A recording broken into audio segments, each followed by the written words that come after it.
Welcome, listeners. Welcome to Kyle and Cody's Cult Cinema Cast, home of bombs, blunders, and bullying. I'm Kyle. And I'm Cody. This week we're doing our official Pride Month episode. Last week was unofficial. We're gonna say official, unofficial. Anyway, so this week we're doing something that's more objectively a gay film, called "But I'm a Cheerleader." You kind of have to say it in a voice like that, or else you get it confused, because it's just like it's one of those titles that's just a sentence and not like a normal sentence, you know. Pretty neat cast in this. I didn't realize Donnie Bosco was in this. He's the voice Prince Zuko from Avatar.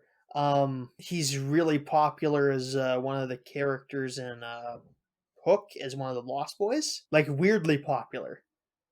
Mostly among women, apparently. Yeah, I think we get started. Anything I suppose we'll go over the ratings and box office. Budget. Oh yeah, we did that. Rupaul's in this. He's a name nowadays. Natasha Leone. The main actress is Natasha Leone, Clea Duvall, Michelle Williams. I recall. Leone went on to star in Orange is the New Black. Right, I remember seeing that. I haven't seen that show yet.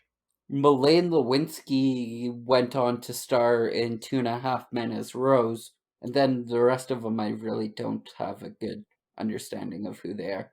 Michelle Williams' name kind of rings a bell, but I don't know if it's the same person. Was she the main character? Was she the main lady in Venom? I haven't seen Venom.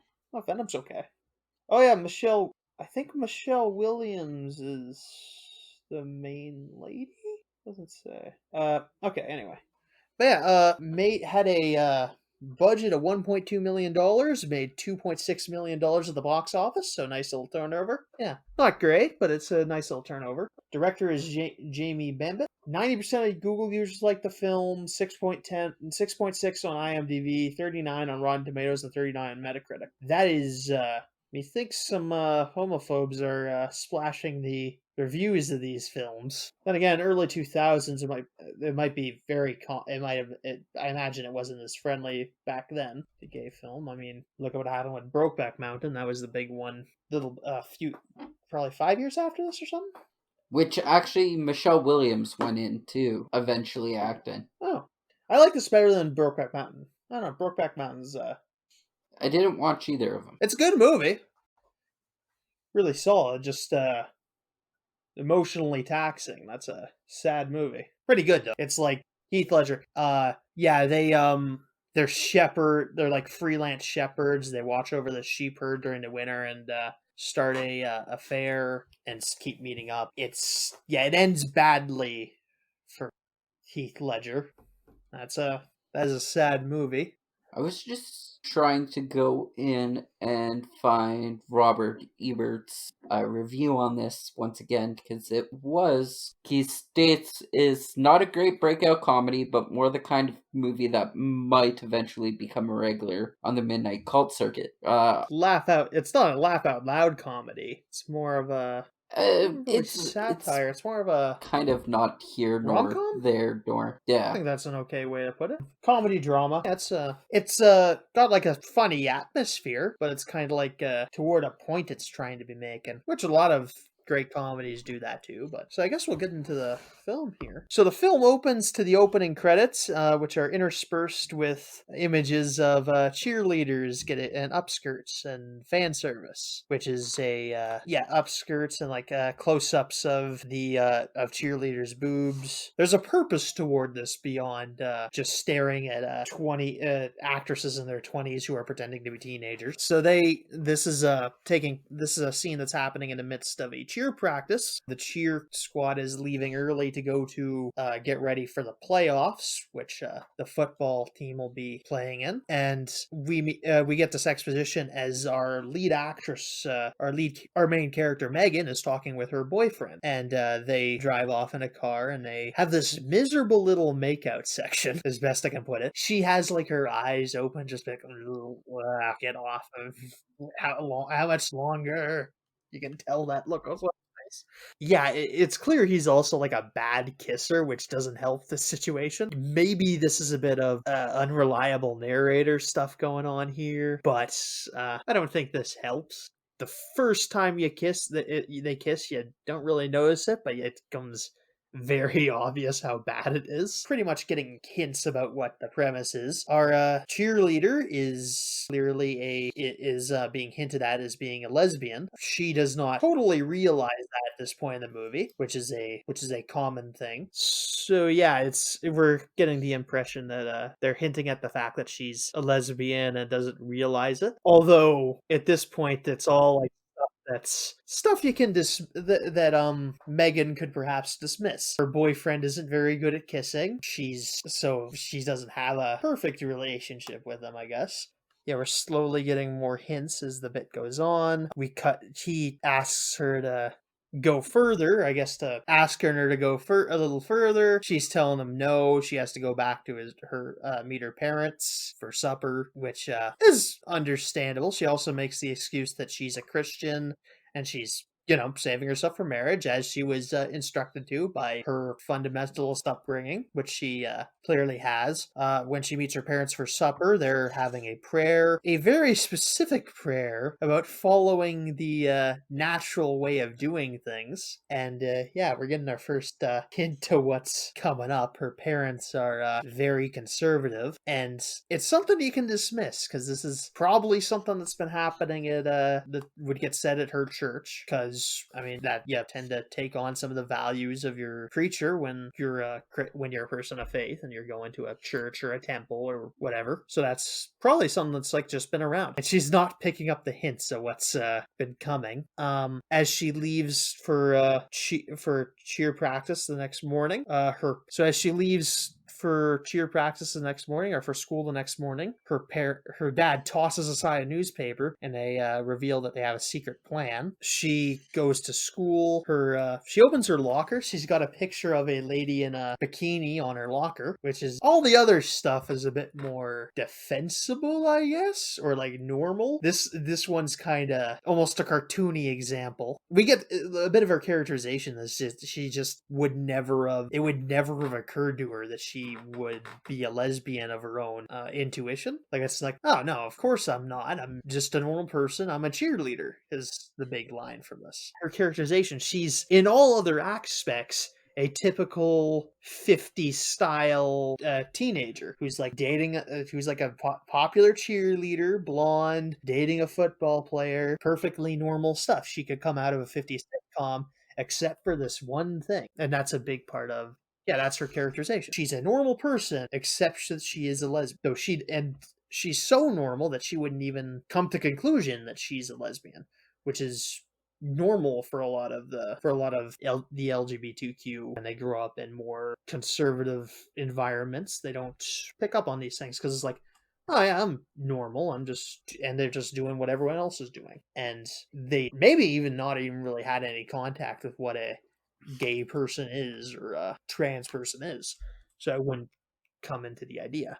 And that's where she's at right now, which makes it kind of ironic for later in the movie, because if they hadn't intervened, she would have been quote unquote straight for like years after this. Still, she might she's such a conservative teenager. She might have married that football player right out of high school, had a baby, and then it would have been probably another several years before they would have noticed before she would have come to any conclusion. So this kind of backfired, honestly. So that's a spoiler. She points out that she doesn't like it when her boyfriend kisses her. One of her friends says, oh no, I think it's fun. But I mean, frankly, this guy doesn't look like he's a pretty good kisser. At least that's the impression the movie's given.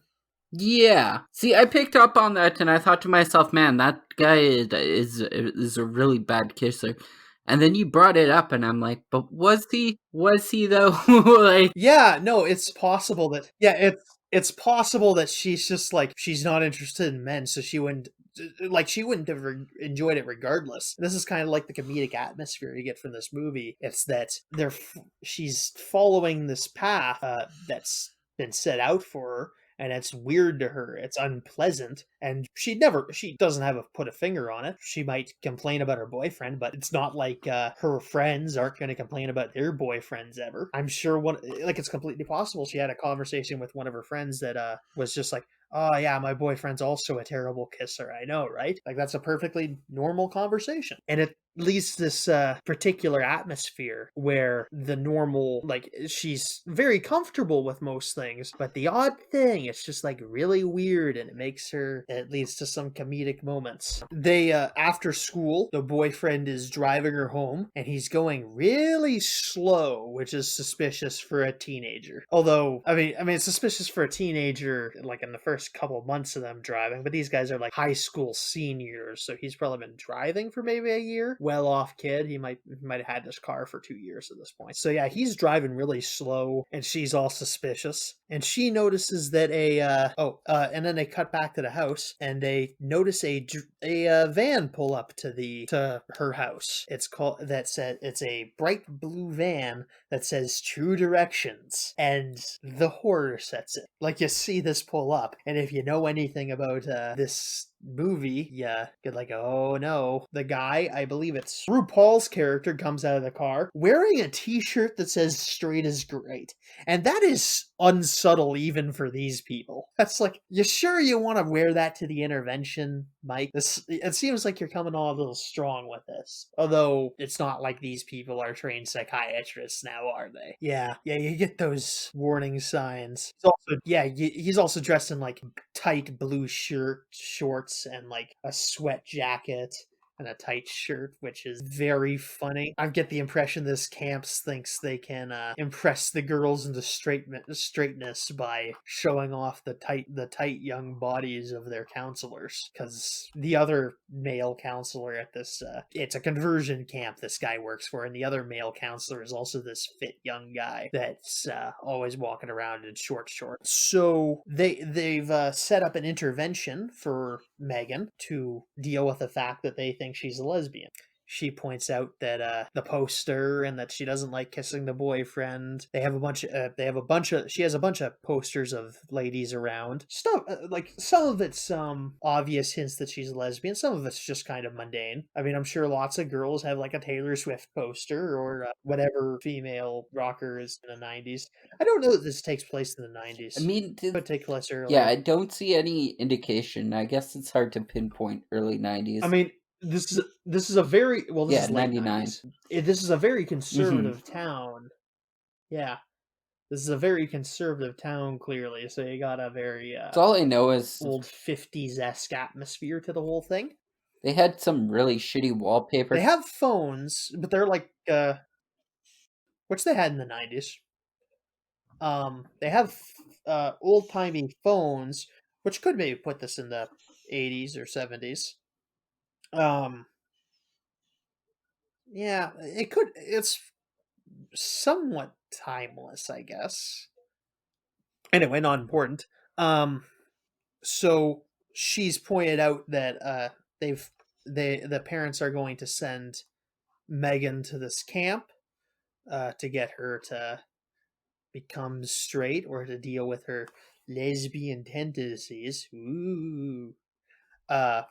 This is also going to just to kick her in the pants. She's not going to get to go to finals, which great thing to do for a teenager. Just screw them out of this final, this big event that she's been working incredibly hard for. Okay, so just on that note, did she finish her school year? No, they sent her basically the next day, I think, because we see the cheerleaders going to the final in the car ride over to this camp. So yeah, no, this is she's gonna have to take like a GED or something, or make this up in summer school. So that's doubly bullshit. I mean, this entire situation is abusive, but you're just torturing this poor. I mean, yeah, this entire thing is psychological torture, and conversion camps often lead to increased risks of suicide, HIV infection, homelessness, and other issues which happen from these inversion camps. That has been condemned. These sort of things have been condemned by every psychological community that has any sort of respect for itself. And yeah, so yeah, just screw this girl's education over her. I mean, these guys have a contempt. Probably won't be sending her to college anyway because they have a contempt for intellectualism. They'll probably figure like, oh, they'll go to college and then she'll just be sleeping with all the girls and whatnot. Because Middle America has a hatred of university educated people. But again, what was I talking about? Sorry, I got on a rant. I want to point out the music. The music in this is on point throughout the entire movie. It starts in like this kind of like 50s X music, and they choose tracks based on what her character arc is, and a lot of movies do that, but this one does it particularly well. As she advances toward the end of the movie, the music becomes gradually more modern, to symbolize her coming into the modern age in which she accepts who she is, and it's very nice. But yeah, it's this point it's all like creepy, cheery music, which is very unnerving to go along with the insane atmosphere that comes along with this conservative community that's unaccepting of her as a person. So yeah, she says she's not going to the camp, but then we cut to her going to the camp, which is another thing. This camp's taking this minor who doesn't have proper consent to go to one of these things. And a lot of these kids that go to these psychological torture camps end up going to our minors that don't have proper consent for it. So these things aren't nearly as illegal as would make one comfortable. These things really exist even to this day, and they get funding from governments as if they're a real thing. Yeah, no, there's awful institutions, just awful. So yeah, we arrive at the camp, which is set up around a country house. We see the son, Rock, who is I guess you could call him a assistant counselor. He's the main woman's. The camp is run by a woman called Mary Brown. Yeah. The camp's run by this woman named Mary Brown. She has a son named Rock, who is just like, they're trying to go, like, she was clearly trying to name him as if he was from the 50s. Yeah, he's got a very 70s gay vibe going off him. He is a young hunky boy who's maybe a little bit older, but could be the same age as the kids attending camp. And they are all kids. Again, they're doing this to children, don't have proper consent. So, yeah, we enter one of the gimmicks of the movie, which is it follows along the steps of the camp, which it's kind of structured like being gay is an like an addiction. It's something you'd read out of an Alcoholics Anonymous page. I think the first step was getting them to admit they're homosexual. Yes. Yeah, step one, admitting you're homosexual. Mary Brown opens up a group meeting with something that these weirdo conservatives do, where they describe like sex in these really old people graphic terms, and it's very unpleasant to listen to, and almost speaks of some sort of underlying repressed urges, if you know what I mean. Wait, what? Oh yeah, no, you never seen this where or like at least one of these parody videos where they'll show like one of these anti-gay preachers and it's like, oh yeah, I'm again these gay people rubbing all over each other, swiping each other against their greasy bodies. No. You never seen one of these? Rub their greasy bodies against each other, get themselves all oiled up. It's all sinful. It disgusts me. Oh, Lord. Anyway, I did my voice. I've had my fun. Yeah, they take away her regular clothes and make her wear all pink stuff. They're training everyone to be not only to get rid of homosexual urges, but also to be standard 50s members of society, which, as we've mentioned, Megan pretty much already is. Yeah, She's just like one little thing away from what they want her to be. The rest of the kids are a little bit different from that. A lot of them are more, I guess the term is, would the term be classically gay aesthetics? Or gay styles. But yeah, they're like the rest of the kids are more. I'm saying the rest of the kids are more obviously gay, more or less. Like you get a lot of the boys are all really well kempt and have really well put together hair. A lot of the girls are like short haired. One of them even has like a bit of a soldier haircut. One of the girls. It may be a bit of a. She may be trans. I don't know enough to make a claim about them. It's not something I'm always clear on, but I mean, I'm not going out there and making laws about what these people can or cannot do, so I don't think my lack of knowledge isn't as deplorable as certain people's would be. But yes, which she's arriving at this camp probably like maybe like a couple weeks in to this term, I guess. The rest of them already know each other, and it's clear like so many month program or like a 3-month program or something. I forget what they say. So yeah, the rest of them all know each other. But yeah, I guess she's showing up like a week in, which is I guess they figured they could just shove her in the last minute because I mean, otherwise you're waiting 4 months, I guess. I don't know how this works. So yeah, they introduce her to a room, and it's a big pink room behind a small door. And I thought the goal of this was to get the women away from vaginal imagery. Yeah, it's this weird thing where They did bring that up earlier. yeah, no, yeah, they bring. She had a painting, one of those paintings where the center of the flower kind of looks like a vagina, and now they brought her into this small pink room behind a small door. So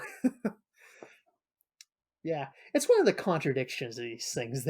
They want to get them to be straight and normal and all 50s ish, but they're simultaneously doing a bunch of stuff that the gay community has often, if not co-opted and taken for their advantage, is something that's just like unintentionally something that would exacerbate the issues, at least from their point of views, if they were smart. But whoever said these people were smart. They start their first group meeting. Megan won't admit that she's a lesbian. Hey, she's otherwise a perfectly normal teenager. What are you talking about?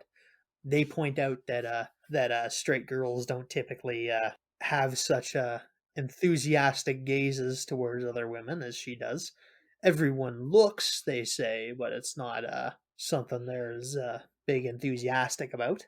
And I mean, she must have. I mean, clearly but I mean, she's here, so she must be a lesbian, and she's here because she's a lesbian. So if she's here, she must be a lesbian. And it's circular logic. If I got that confused, it's only because it doesn't make sense. They point out that while she was being abstinent, it was more so that she wasn't was it was very easy for her to be abstinent with her boyfriend because she has no sexual desires toward him. So, and this is an interesting thing. They're taking something that is traditionally something the Christian conservative community would want, abstinence among their teenagers, and turning it into a sign of being gay. You're supposed to be abstinent, but you're not supposed to be happy about it because you need to be miserable because that is suffering and that makes God happy and blah blah blah blah blah blah blah blah. Because these people have a miserable little philosophy where no one gets to have any fun and no one's accepting of anything. And you have to be exactly what they fucking say. This is basically what my movie watching experience was watching this movie. It was basically me walking through these rants the entire time. Which is a bad experience, really. I'm trying to look at it. It's satire. I get it. You have to read a little more into it than probably in other movies and stuff like that. My issue is it's downplaying so much stuff here, and I find that kind of like not a very great thing. Like these camps weren't this fun. Yeah. Campy school experience where people gathered around and prayed and did chores and stuff like that. It is definitely a lot darker. It's too aesthetically, the music's cheerful. The camp house in itself, it's 6 people in a bunk beds and stuff like that, and they all get their own beds. I'm downplaying the amount of beds here. It really doesn't matter. Yeah. Like, it's just like, Yeah. Yeah. I'm glad you brought this up because I think it yeah. Yeah, I'm glad you brought this up because I think it's important to realize this isn't as bad as it gets. A lot of these it's not like Roots or whatever where you're showing a lot of every little horror of what could have happened in these camps. It's more of just like pointing out how silly this all is. But it doesn't get into how, like what I've said earlier about how it gets a lot worse than this. These, I've repeatedly refused to call them conversion camps. I call them psychological torture camps because they do terrible things for people's psychology. And I guess you could say it downplays it. It's certainly not positive toward these camps, but it's not showing them in its full horror, which is certainly a complaint I suppose you could have. But I think a big reason we're dwelling on this here is because we need to point out that these camps can be far worse in real life and frequently are. We are following the characters that leave with a semi-positive experience and they're able to overcome it. But tons of these kids are not able to recover from going to these things, and they develop very unhealthy habits in adulthood provided they buy into this. And that's not a point of view this movie really shows, which I suppose is a point of contention and something we gotta keep in mind while watching it. It's a bit like a kid's version of like a big. It's like when like a kids cartoon shows a racist character. It's never quite showing as bad as it gets. Except this doesn't really have the excuse of being a kids show because there's swears in this. It's meant to honestly show these people, and it does by necessity explain a lot of the issues. But it's a lot of these crazy people are saying crazy things because they're crazy, and not like these crazy people are doing cruel, evil things to these children and they need to be stopped. The villain of the movie doesn't really get comeuppance. The heroes succeed in their goal, but the villain doesn't get punished. Yeah, eventually by the end of this group therapy session, she does admit to her being that she is a lesbian. Yeah, this is a tense. It brings out emotions in people that it gets you pissed off. Like well, it doesn't leave you feeling that this is something that's okay to be happening. Well, what I was gonna say is, like, in my opinion, sexuality, not only as a whole, is a constantly growing or maybe even evolving thing. So for them going from a really young age, which from the movie suggests she's only 16, 17 years old, she's never been in a committed. So what I'm saying is for people to come to this girl and say, "You're a lesbian," like just outright, "You're a lesbian." Yeah, that is. We're going to send you to a conversion camp to try and, essentially pray the lesbian out of you. Yeah, It's just not. Yeah, that is the next. And then when Yeah, she goes, yeah, that is the next point I have in my thing. "Oh, I'm a lesbian," it's just not putting her in a decent situation for what's going to follow in the rest of the movie because I'm as you were saying Yeah, I think earlier. that is actually my next point in my notes. Yeah, this is the next point in my notes is that if they hadn't to sent her here, they probably would have, like I said earlier, they might have gotten her to be straight for like at least another 10 years, which is a depressing story in its own right. And I think you've kind of brought up a little of interesting point is like this them bringing her here is kind of really taking a shot at her agency. She's not really getting she's being robbed of her opportunity to explore this aspect of herself on her own. And I mean, I think it's safe to say that she is a full lesbian, that she's not bisexual or anything. But she doesn't. That's not a decision. Well, she could be questioning Yeah. at Oh this yeah. She point. would have.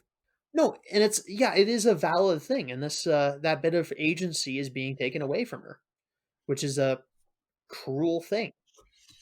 And Mhm. this entire camp is basically trying to force you into the 50s housewife situation, at least for the women, which is a very sexist social construct that was meant to take agency away from women. They're supposed to be they are supposed to be housewives. They are supposed to be mothers, and that is the limit of their personality. And it itself is a cruel. And the fact that she's like 90% a traditional 50s high school cheerleader is just doubly ironic, that they're taking her, that's someone that's basically a normal person to this community, and then just saying, you are a pariah, you are different from us. And yeah, it's just incredibly cruel. Yes. But once again, as you were saying a while back, it could have been a lot darker than what it was. And I mean, this camp is definitely downplaying everything that happened, the atrocities in that camp or other camps, because it comes from extreme places of religion where they're telling you you need to repent before God because you like women and you were born this way, so you were born in sin, yada yada yada. It's just it's so disgusting. I have honestly no better accurate way to describe it. I It's a very interesting thing, because this is a lighthearted movie, but in the back burner, it makes your blood boil, and I think that's a powerful thing. So we get our first night she's spending there. What's her name? I'd like to add earlier they did Uh, dunk on people with liberal our arts secondary. degrees, Yeah, go so ahead. I mean there's that. Yeah, yeah, no, that's we're dealing with those people. And as someone with a liberal arts degree, it's not nearly as bad as you people think it is. I met plenty of conservative professors. I took economics classes. There's lots of conservatives in the high school. You're just picking out the ones you don't like and using it to pin on the people you don't like, even though all the people that, like most of these people that are big anti intellectuals on the radio, are also big college degreed people. What do I know? I'm just a college graduate. So, yeah, I pretty much do anyway. Anyway, so we cut to our first night scene, and our love interest of the movie, Graham, played by Clea Duvall, is shocking herself with a electric prod, which is our one glimpse into the physical tortures these camps often do. So she's supposed to be using this this electric shocker to shock herself every time she has a sexual thought about a woman, and I think it's implied that she's got a little of a masochistic streak with this, and it's she's using it to turn herself on, which is an interesting statement that these, at least a soft camp like this, is kind of backfiring in a lot of results. Well, it's a different It's person. the point is made throughout the movie. You Yeah, said Clea Duvall. It's Catherine Town. like No, Lady Graham. it's Catherine Town. It's Sinead who's shocking herself Oh, underneath. Yeah, it's the goth chick. oh, was it? Yeah. Sorry. Yeah. Sinead's the goth one. So yeah, I missed it because they don't have their hair done up because it's dark and it's nighttime, and they're both dark-haired actresses that kind of look similar in the right circumstances. Yeah, they point out that this camp is mostly, a lot of the kids are taking this to teach themselves that to how to pretend to be straight, which is a valid point. A lot of them are just putting on acts so their lives can get back to normal, which is a thing we often forget. People in the closet are often doing so is because they don't want their lives to change. They're very much happy in the way they are because of societal prejudice against the LGBTQ. They would rather stay in the closet and keep their loved ones than perhaps risk even people that would seem to care a good bit about their kids could perhaps react negatively. And all these teens if they're at all established in the LGBT community, might have heard horror stories about getting kicked out of your house because after you got caught. And it's not an unrealistic fear for an LGBTQ teen. So yeah, after that, she gets a phone call. Megan gets a phone call in the middle of the night from her parents because they want to check on her, which is okay. Yeah, fair enough. We get our first mention that the parents are all paying for this, which isn't that a coincidence that a quack scientific organization that can actually turn people gay is charging people money for this thing they can't actually do, and perhaps that might drum up some repeat business. I mean, I don't think that's their intention because they do kick kids out for doing gay Yeah. things. Which I is wouldn't say that's really an weird intentional to effect me. of what they want. Yeah, no, so they're not fraudsters, but I think that really realistically makes them worse, not better. Or I don't know. Who's sicker, the madman or the guy who's taking advantage of idiots? I don't really respect either of them, to be perfectly honest. Either way. But yeah, just a nice little financial benefit to this being complete hogwash. So step 2, we enter. It is around reaffirming your gender identity, which is they are made to stare at sexy members of the opposite sex to try to get those straight gears running, which I mean, I don't get the impression that anyone here's bi, but I mean, one of the characters, the the girl with an army haircut, she actually proclaims that she does like men, and this is all a waste of time, and they're just sending her here because she has a weird haircut, which is another thing. That's this entire system punishes self-expression, but we'll get to that. So they're told to develop a friendship with, weirdly enough, a member of their own sex, which is perhaps counterproductive. Yeah, I don't think that your goal is necessarily to develop strong emotional relationships with someone of the same sex. I think that might actually backfire. But then again, these guys are quacks; they don't know what they're talking about. Yeah, and it's moments like when I see rocks stretching around and like putting phallic objects in front of his crotch that I think they're purposely fucking this up at points. Step 3, family therapy. This is to get them used to being family people and get them toward the end result, which I guess the goal is to make them realize that this is what they want in life and all they want in life, because these people are insane and they don't want interests. I don't Also, know. I would like to point out, but on the Wikipedia page that one of the things that they were using step 3 for, it is called finding the root of their homosexuality through family therapy, and a lot of people came up with the reason why they're gay was like, oh, I was wrestling a lot in high school, stuff like that. Another guy was said that he was gay because he had to shower, like, at the swim meet or whatever, or something like. Yeah, this is a common false belief that homosexuality is a thing that is triggered by psychological impacts. This dates back to Freud. He said that I forget what he said about lesbians, but he said homosexuality in men was caused by an overbearing mother. When they eventually get to they bring the parents out for this part when they do this, and when they bring out Megan's parents, they point out, I mean, this is all quack, so any little thing. I mean, like I was saying, when they bring in Megan's parents, they point out one occasion where Megan's father had lost his job for 9 months, and even though it ended with him ending up with a different job, her mother had to take on work while he was out of work, and this had apparently triggered the onset of lesbianism, which is insane. I think where this sort of craziness comes from is that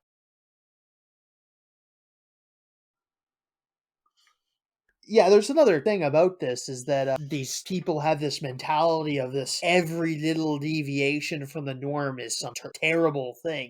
So like the guys, like her dad being out of the work for 9 months is this catastrophic thing that just destroys his credibility as a male provider, and suddenly everything's in flux. Ooh, yeah, these people are paranoid and insane. It's hard to, I mean, that's just where they're coming from. It's like, anytime you watch one of these anti-gay sermons, it's like they'll talk about, if you ever see your son's wrist go limp, you snap that back up into a place all violently, like, and they go to these extreme examples of how to keep these people in line, quote unquote, because they're terrified of any little deviation. It's how you get stuff like it's how you get stuff in like Conan, where Conan's not afraid to cry after anything, no matter how traumatic the event. Just insane.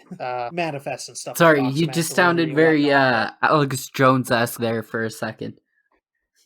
Oh yeah, Alex Jones is conspiracy-ish. That's the kind of maniac we're dealing with. Anyway, we get a scene where Graham and Megan are having a conversation, and they're talking about how they ended up here. And Graham points out that she had gotten caught with another girl, and Megan had asked if she loved her, which is a bit of an interesting statement from her. Just like she comprehends that that's a feeling you could have with another woman, and that's not something that I don't know that she would have made a conclusion of earlier in the movie. I think this shows her character growth and how she's developing, which is just an interesting thought. That night she dreams of makeouts with Graham and has to go hide somewhere and masturbate, and is masturbating against a wall, and she's doing this while saying prayers over whatever, and then she finds Dante Bosco. Oh, his name's Dante. I've been calling him yeah, it's definitely Bosco. Dante.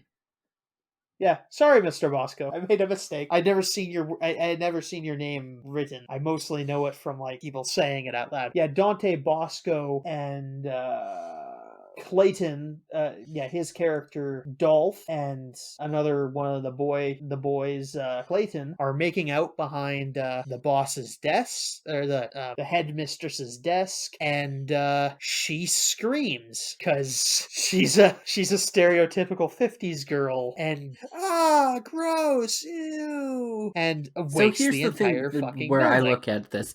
I think she screamed more because she was startled that she wasn't alone in a dark room, rather than, oh, look, two boys are making out, let's scream, right? So.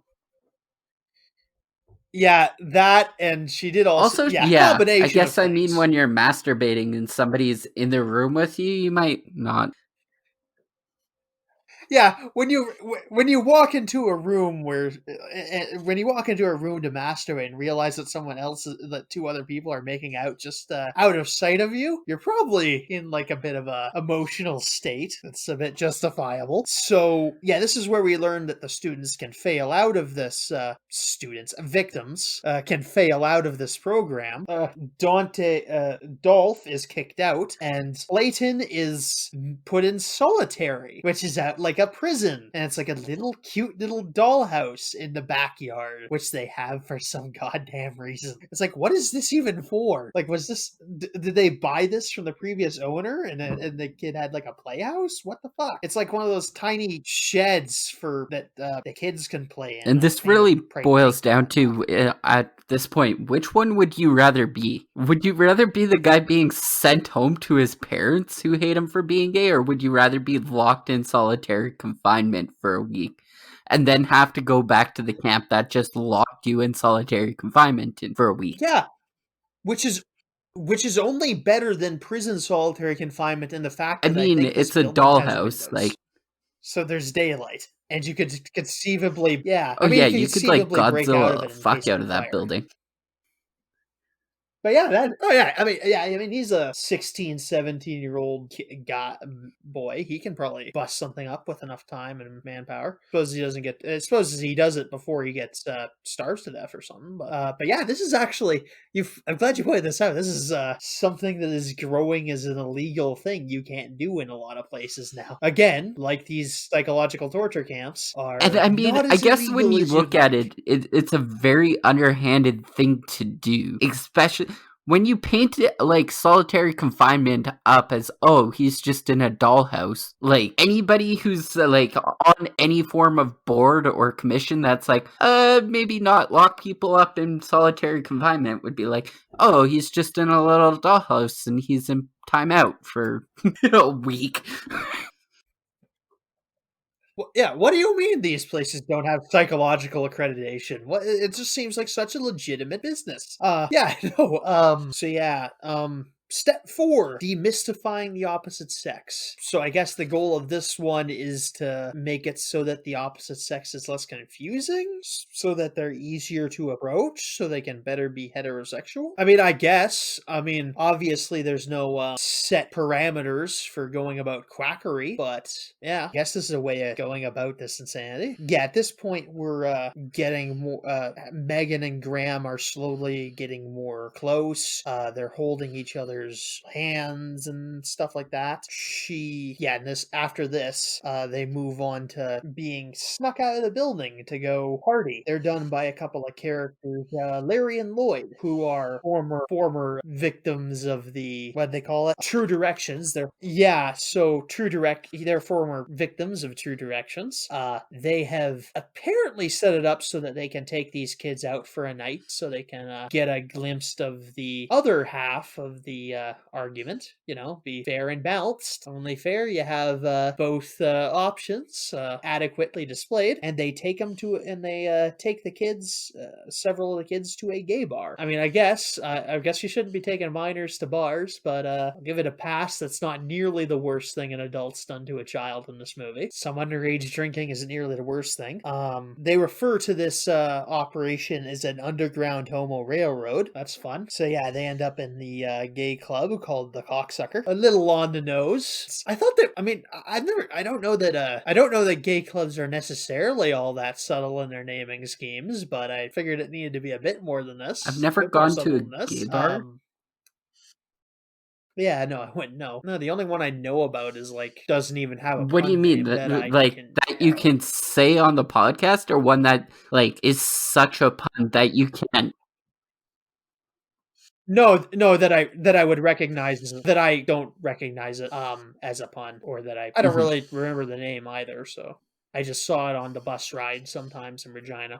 So yeah, this gay club's maybe a bit too much for Megan. She's not necessarily comfortable here. Graham encourages her to dance with a girl. Graham also dances with the goth girl, and Megan gets a bit jealous and runs off.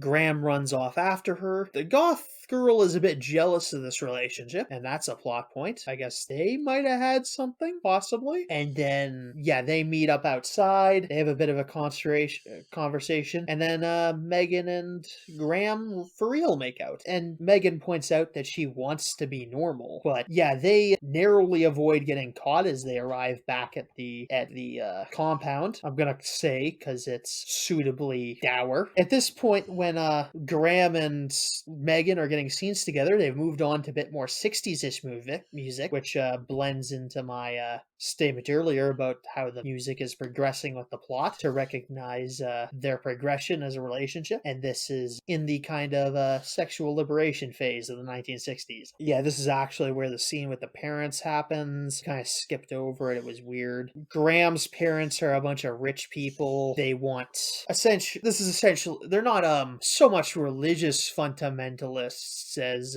Megan's parents were, but they're like, oh, we got to keep appearances, chop chop, just need to get rid of all this gay shit before we can get back. We won't have any of this nonsense getting into the papers. Their words, not mine. He's a bit more rude about it, honestly. So after that, the headmistress finds mints from the cocksucker under one of the beds, under Graham's bed specifically, and the headmistress is trying to get one of the people to rat themselves out, see who's responsible for all this. They're threatening to kick out the perpetrator. They manage to avoid this by giving her some news, giving the headmistress some news about telling them they're making progress, and that distracts her suitably. And she decides to make a response of going over to Larry and Lloyd's place to picket the place. And yeah, I guess she pretty much suspects that this is going on. I'm guessing this has happened before. So yeah, she goes pins it on them. Larry and Lloyd have a son, apparently. So nice little thing. Yeah, good for them. Larry's a bit of a big rough looking guy. Lloyd's a softer spoken guy. So that's their characterization. They go to, and then we're taken into the final test. And this is less a final and more of a, you do this will take you to step 5.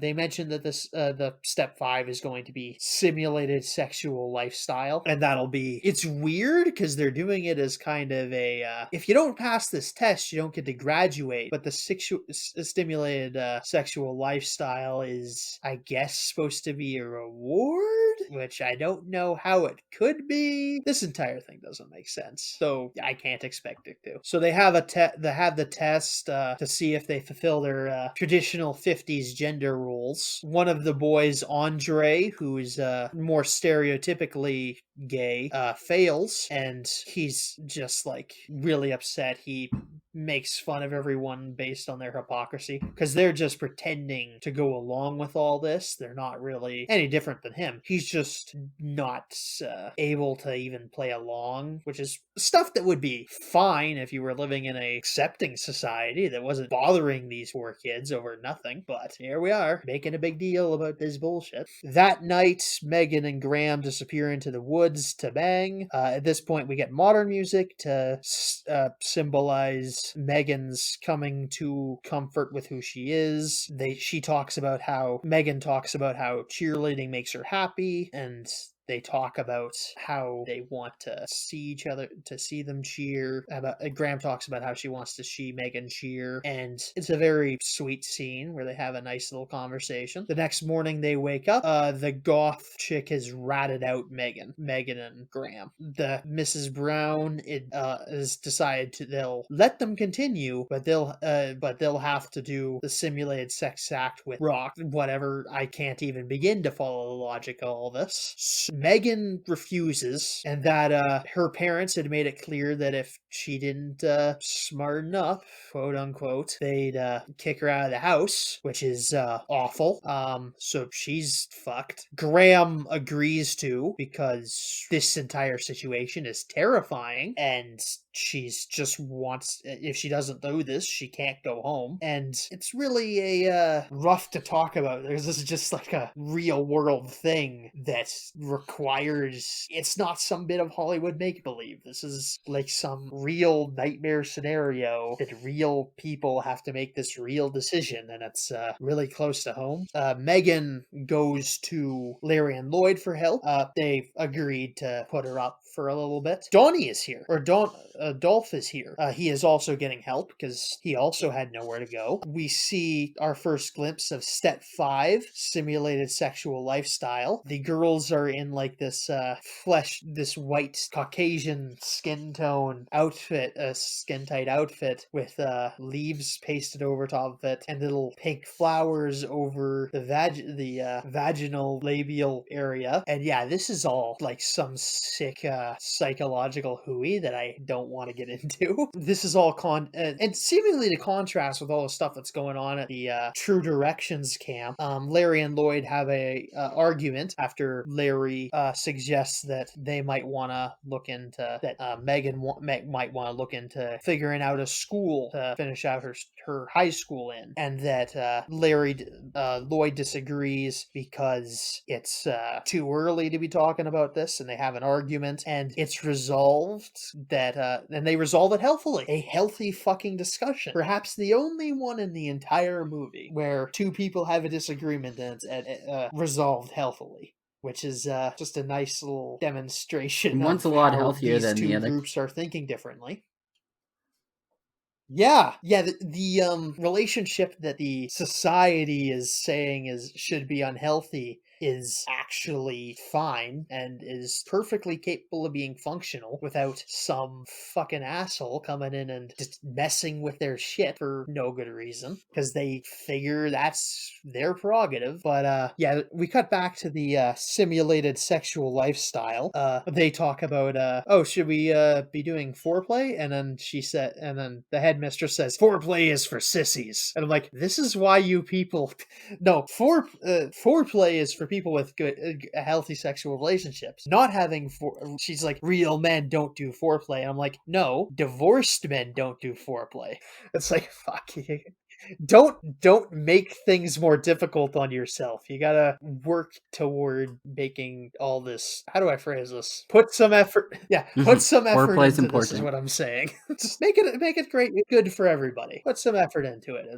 It's a lot. Yeah, maybe your wife will have sex with. Yeah, maybe the wife will have sex with you more often if you make it a bit more good for her. Just saying. So Danny and Megan reveal that they're kind of in the same space. That essentially the same things happen with both of them. You could have told, I guess you could tell a very similar story from Dolph's perspective. So that's interesting. We cut to the graduation scene of the True Directions camp.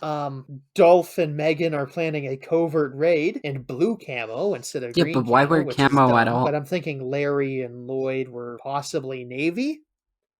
Yeah, I suppose it's not terribly that much better. Camo's not effective in this scene at all. They're walking across like a flat whatchamacallit. Like it's flat terrain. Yeah, they kind of stick. It's actually kind of funny. You could have, like, it's easily just. And I mean, there's nothing stopping them needs from to just look in the right walking direction into this way of place. sneaking That wasn't around. the hard part. Like, I don't. It's not even an operation. Yeah, they do. Well, they drove. Well, I mean, they have a getaway vehicle. And they don't whatnot. have It's, any security. a bit dramatic, but anyway. Yeah. So they're I said each they have gonna zero try to security. recover their respective lovers. What's that? I guess. Yeah, I suppose. I don't know. These people are crazy. They might try tackling you down. They don't. But yeah, they both, Dolph and Megan both try to get after their respective love interests as Graham is walking down the aisle, which is, yeah, she's walking down the aisle.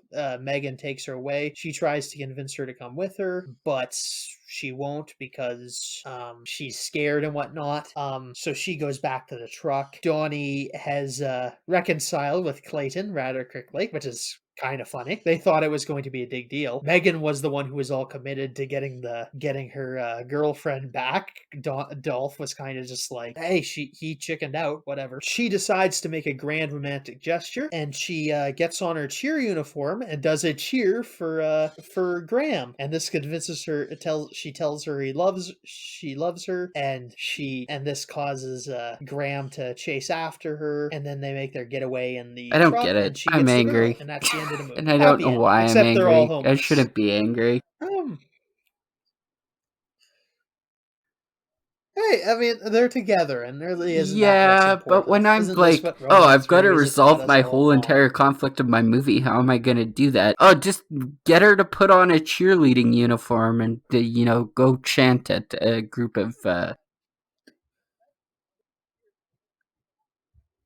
And how does she have that anyway? They made that clear at the beginning of the movie that uniform belonged to the school. How does she have that?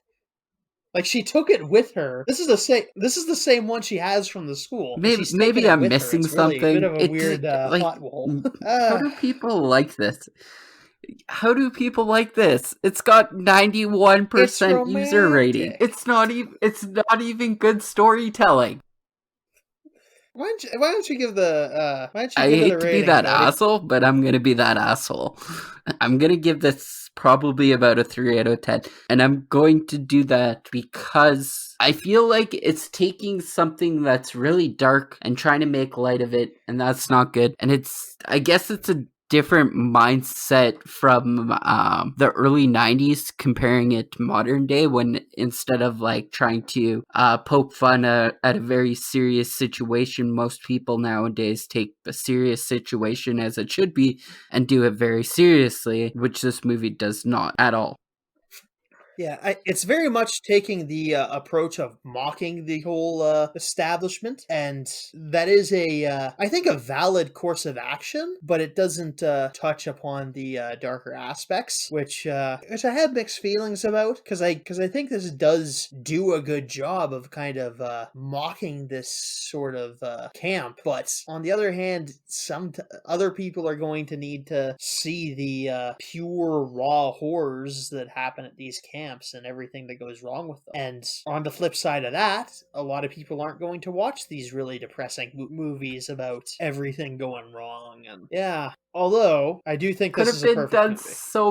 so better. Yeah, no, I'm giving it the show's first 10 out of 10. It was really good. I don't know. I think there's different approaches to it. I think this is the best version of what they're doing with this. I wouldn't change a thing. I mean that's why I think I've talked so much about the social aspects of this and the real life of it, is because I wanted to get that point across, but I think this is proving its point well, even if it does leave out some stuff, and I think everything does leave out some stuff. I think this turns out just very good. I don't know what else I'd do to fix it, and I can't think of anything. You could do a different approach, but I don't think this is a bad approach, and I think works fairly well. And it kept me feeling emotions through the whole thing, which is something that I look for in a very good in my favorite movies. I want to be able to have emotions flowing around, and like, or be feel like, if it's like a fun action movie, I want to be like smiling through the whole thing, and this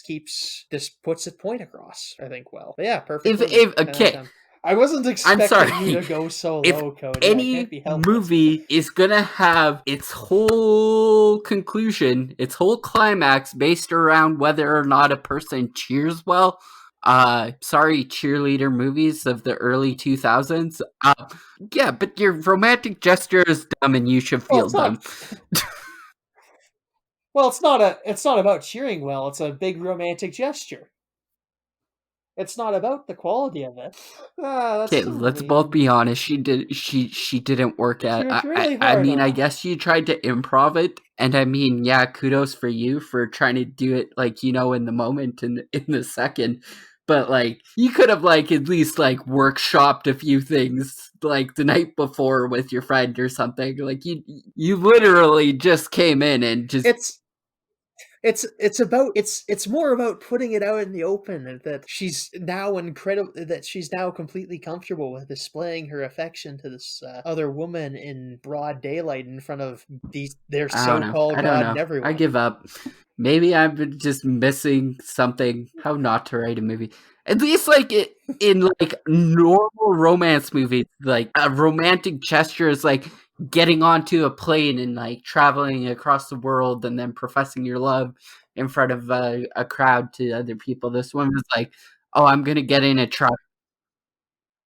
Or proclaiming you're gay in front of a bunch of bigots, cold-hearted bigots I'm just saying, this movie has like drawn the line between having absolutely no consequences to absolutely having like all the consequences, and then back down to absolutely having no consequences once again. This is probably the only You romance didn't movie I've actually like. liked. We don't do a whole lot of Yeah, romance no, movies.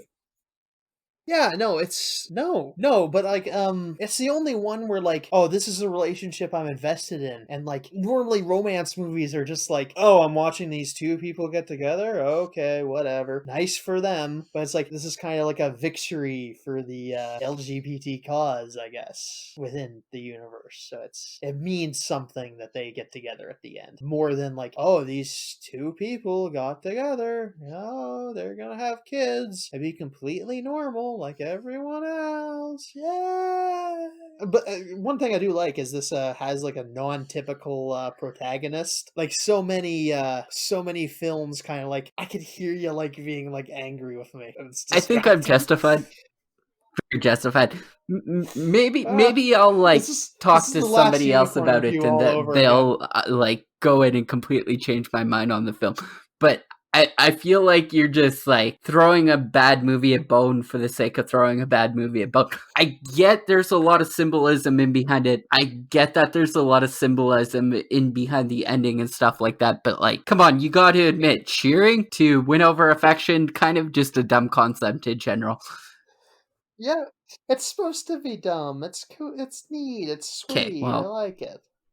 This is the last unicorn review all over again. Victoria's been angry with me. Now you're angry. it's justified.